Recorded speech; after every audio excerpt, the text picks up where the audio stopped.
Сам домик был подарен главному конструктору за запуск первого искусственного спутника Земли. Это было 4 октября 1957 года. Здесь Сергей Павлович прожил последние 6 лет своей жизни до 1966 года. А сам дом сохранен как при жизни главного конструктора. Мы сейчас находимся в подвале, цокольная часть дома. Тут раньше были кладовые, холодная комната для хранения овощей и фруктов.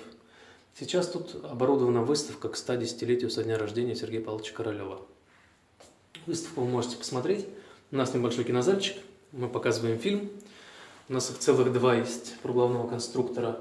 На выставке представлены фотографии, в том числе и первых космонавтов, начиная от Юрия Гагарина, вот как раз та фотография, это встреча в Москве, первая официальная, и уже дальше Герман Титов, второй космонавт, и так далее до Валентины Терешковой и Алексея Леонова. Так, вы можете пока выставку посмотреть сейчас.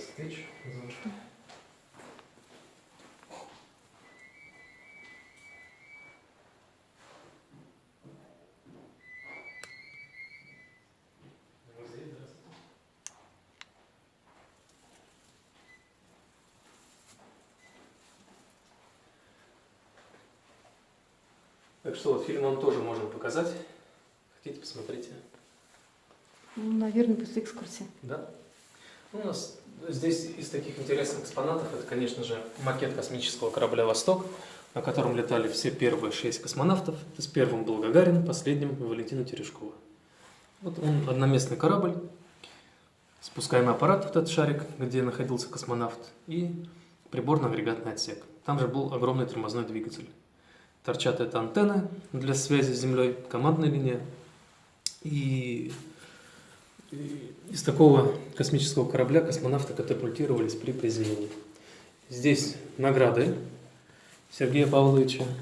У нас, конечно же, на выставке представлены копии, потому что настоящие нельзя вот так экспонировать. Обязательно должна быть витрина под сигнализацией, охранник рядом, тогда только можно. Поэтому настоящие в фондах у нас подлинники все хранятся. То есть Сергей Павлович был дважды героем социалистического труда. Вот как раз звезды героя. Первую звезду ему присвоили в 1956 году за создание баллистических ракет большой дальности и за запуск Юрия Алексеевича Гагарина в 1961 году. Вторая звезда героя. Вот тут интересные снимки. Вот, например, Герман Титов. Вот он, видите, по телефону разговаривает. Это самый молодой космонавт в истории, то есть ему было всего 25 лет, когда он полетел в космос. Моложе него еще нет. А самый пожилой, вот, кстати, как думаете, сколько было лет? 62, нет? Были такие, да, но... Кириенко, вот я не помню, была... Корниенко, да-да-да. Корниенко была на лекции, и я поняла, что ему за 60, и он еще раз полетит. Но я не запомнила точный возраст. И знаю, что сегодня день рождения Мисуркина, который командир экипажа МКС. Вот, они сейчас, он как раз в космосе, да, отмечает день рождения. Да. Здорово. Вот, а какой самый большой возраст, я не могу сказать, да. Ну, на самом деле, самый большой, это вот полетел американский астронавт Джон Гленн, ему было на момент полета 77 лет. Понятно. Это рекорд до сих пор. В таком возрасте он слетал. Там наши, похоже, хотят победить. Да. Вот, это самый первый снимок Земли, сделанный Германом Титовым с помощью фотоаппарата. Вот, самый первый сделанный человеком. Как раз сфотографировали Землю. И все эти достижения были при жизни Сергея Павловича Королева. Без него они были бы невозможны. Это как раз 14 апреля первая официальная встреча Юрия Гагарина в Москве. То есть там трибуна правительственная, все первые лица государства, вокруг там стоят сотни людей, десятки журналистов. И вот он от самолета как раз, это аэропорт Внуково, московский, и он шел по красной ковровой дорожке, как раз вот к этой трибуне.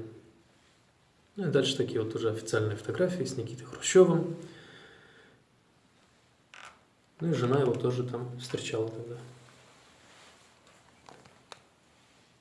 Посмертная маска Сергея Павловича. У нас она представлена та самая. Делал ее талантливый скульптор Григорий Постников в присутствии Юрия Гагарина. Как раз Сергей Павлович тогда умер во время операции, у него остановилось сердце, не выдержало наркоза, и потом там же была снята маска.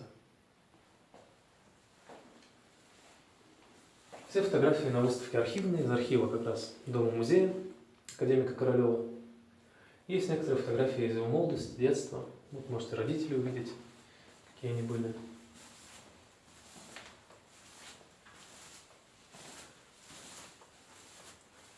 Здесь представлено, например, вот пилотское свидетельство. То есть Сергей Павлович, когда учился в университете, он еще окончил летные курсы и получил пилотское свидетельство, может пилотировать планеры. Вот он в молодости. Опять же, первые советские жидкостные ракеты, вот это знаменитый ГИРД-10. Вот удивительно, такой факт интересный, что фотографировались они до старта ракеты, вот вся команда конструкторов, потому что после она падала и разбивалась, у нее ничего практически не оставалось. Очень помятая была, покореженная, поэтому вот до запусков они всегда ее снимали. Первые ракеты летали невысоко, но, опять же, начало было положено. Потом появились. Сам музей был открыт в 1975 году, 1 августа. Вот к этому открытию был как раз сделан оборудован полностью цоколь. Лестница каменная, та самая. Здесь низкие потолки, обратите внимание. Потому что все с тех времен.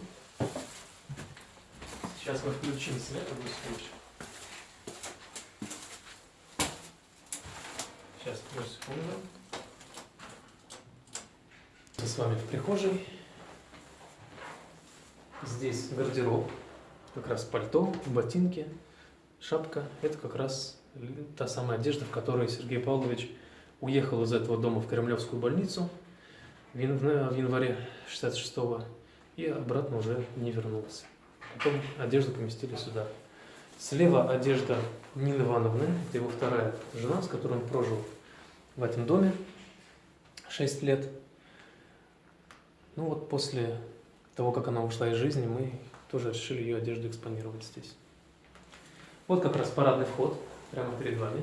Через него заходили все гости, хозяева дома и все первые 11 космонавтов, которые слетали при жизни главного конструктора. То есть была такая традиция, что после возвращения на Землю космонавты приезжали сюда, в дом Сергея Павловича. Так. Обратите внимание, что все здесь сохранено, как тогда, в 60-е годы. Эти статуэтки были подарками семье от друзей, коллег. И, конечно, мы находимся сейчас в гостиной этого дома. Здесь можно увидеть телевизор марки Рубин с двойным стеклом. Сам Сергей Павлович смотрел его редко, говорил, что отнимает много драгоценного времени. Поэтому вот только когда обычно на нем смотрели, когда торжественные встречи проходили космонавтов после полета, то Сергей Павлович не ездил на Красную площадь, а смотрел дома у себя. Вот, также можно обратить внимание, что мебель была закрыта чехлами, как при хозяевах. Ковры, пол, стены, потолки, все мемориальное, все сохранено с тех самых пор. Часы показывают время 4 часа 30 минут, как раз когда вот сердце Сергея Павловича остановилось. Слева от часов такая статуэтка, ее в подарок Королеву привезла Валентина Терешкова из рабочей командировки на остров Бали. Вот оттуда она привезла, до сих пор стоит. Сколько я помню, это богиня как раз семейного очага. Кинопроектор «Украина». На нем смотрели фильмы, кино. Обычно у Сергея Павловича не было времени, потому что рабочий день продолжался и 14, иногда и 16 часов в сутки, с 7 утра до часу ночи, поэтому на кинотеатры времени не было. Купили специально кинопроектор, заказывали фильмы и дома смотрели. Вот такой справа, видите, черный экран большой? Его разворачивали в столовой и смотрели киноновинки прямо здесь. Приглашали на это коллег с предприятия и вот такой дружной компанией смотрели. То есть кинопроектор был тут, а экран ставили туда. Последний, кто пользовался этим кинопроектором, был Юрий Алексеевич Гагарин. Вот такой столик тоже очень интересный. Там можете увидеть журналы, газеты, которые Сергей Павлович накануне перед поездкой в больницу пролистывал, смотрел. Газета «Правда», журнал как раз «Наука и жизнь», ну и «Огонек».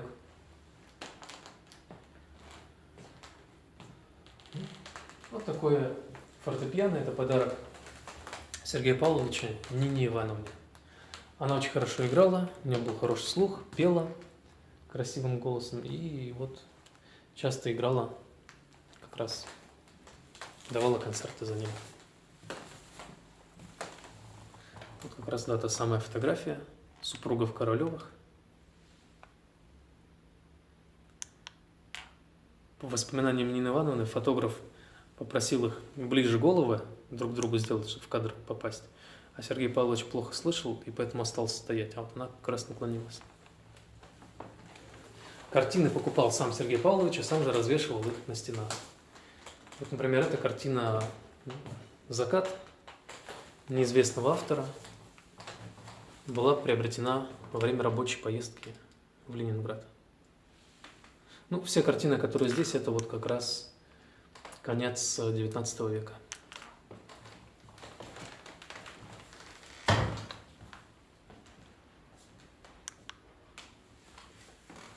Гостиная плавно переходит в столовую. Вот такими большими створками можно было как раз отгородить одно помещение от другого. Когда было много гостей, то, конечно, створки открывались, получалось такое большое помещение. Стол, столы, стулья, мебель, опять же, тех времен. Телефункин. Это был подарок Сергею Павловичу на память о тех годах послевоенного времени, проведенных в Германии, во время рабочих командировок по изучению немецкой трофейной ракетной техники.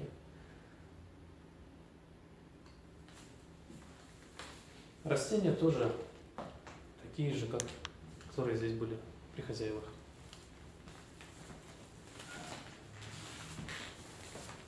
Вот за той дверью находится веранда крытая. Вы, наверное, снаружи видели ее, да? Когда заходили. Ну, видели, конечно же, но она не сохранилась. То есть там из мемориального только 2 стола и шведская стенка. Остальное новодел, ремонт, поэтому она закрыта для посещения. Так. Это сервизная. То есть, опять же, вот самовар, сервиз, посуда тех времен, холодильник марки ЗИЛ и кухня.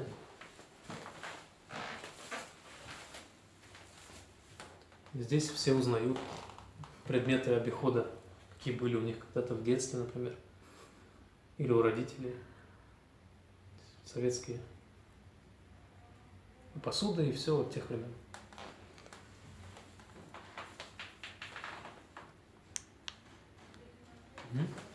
Здесь же в доме супруги завтракали, ужинали. Любимый стул Сергея Павловича, вот этот ближайший к выходу, потому что он обычно прибегал, очень быстро ел и обратно уезжал на работу.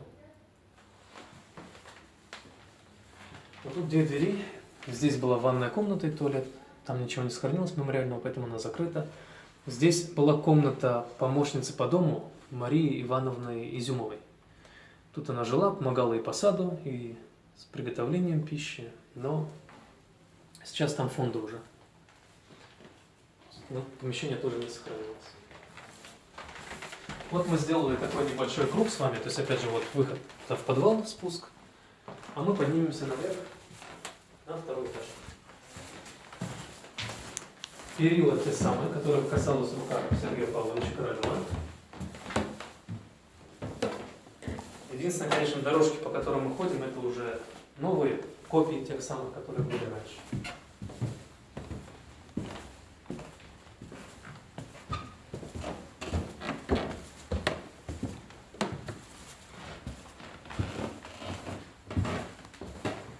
Это холл-библиотека.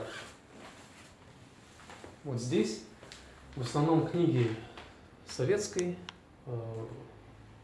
классики, поэзия, например, Пушкин. Здесь в основном такая художественная литература. Ну и, конечно, книги классиков-фантастов. И Станислав Лем, Ефремов и все остальные. Вот за этим столиком Сергей Павлович любил набрать книг, сюда присесть, включить лампу и здесь почитать.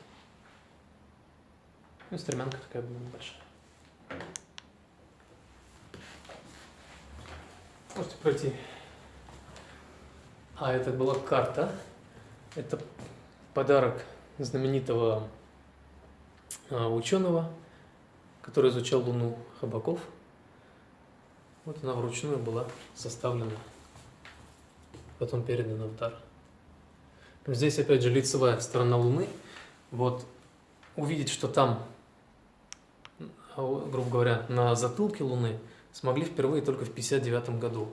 Автоматическая станция Луна-3 облетела, сфотографировала и на Землю передала первые фотографии в истории обратной стороны Луны. Музей космонавтики, они в витрине там представлены. Одна из таких первых фотографий. Главная комната дома – это рабочий кабинет. Здесь тоже есть библиотека, но тут уже научно-техническая литература, в том числе и на английском языке.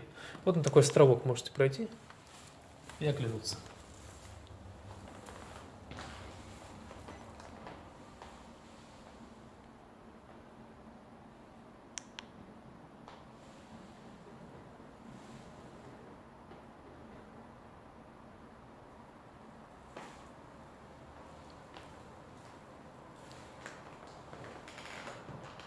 Выход на балкон.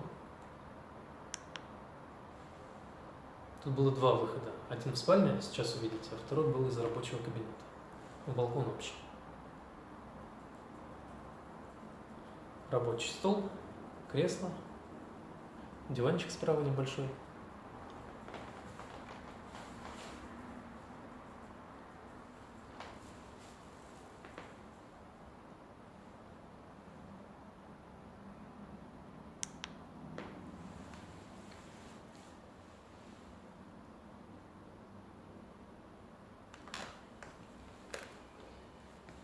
Ну, некоторые фотографии, например, внизу знаменитая фотография «Совет главных конструкторов». То есть каждый из ученых отвечал за свое направление в ракетной технике.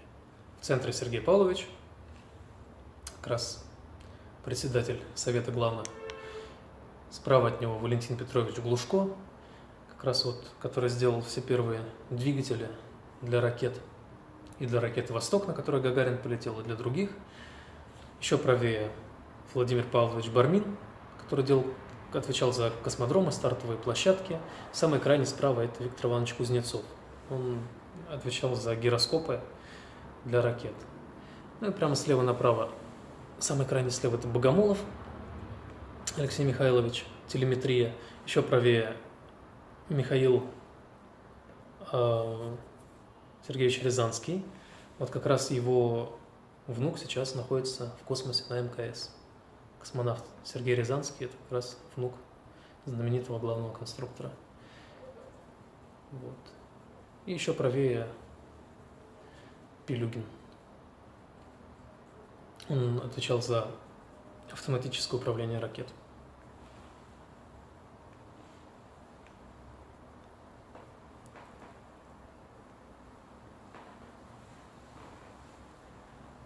На фотографии третий искусственный спутник Земли, который изначально планировался как первый, но в итоге решили отправить тот простейший спутник 1, а этот стал, соответственно, третьим.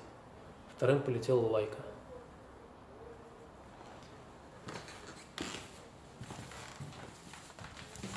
Супругов Королевых.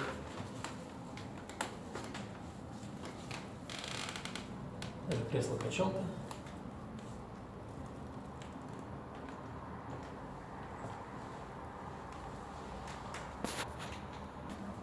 Здесь была комната Нины Ивановны Королевой.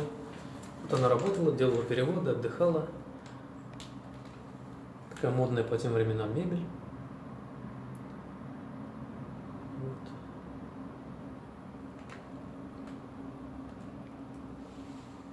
Ванная комната. Это уже побольше, на первом этаже там маленькая была, здесь уже с душем, с ванной. На стенах вот такие черные кнопки, видите, прям слева на стене. В каждой комнате такая есть, называлась тревожная кнопка. И стоило нажать, то сигнал шел на охрану, которая была при доме всегда.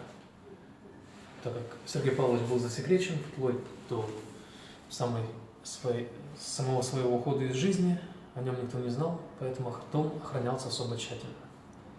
Без пропусков сюда въезд был запрещен. Ну вот, собственно, мы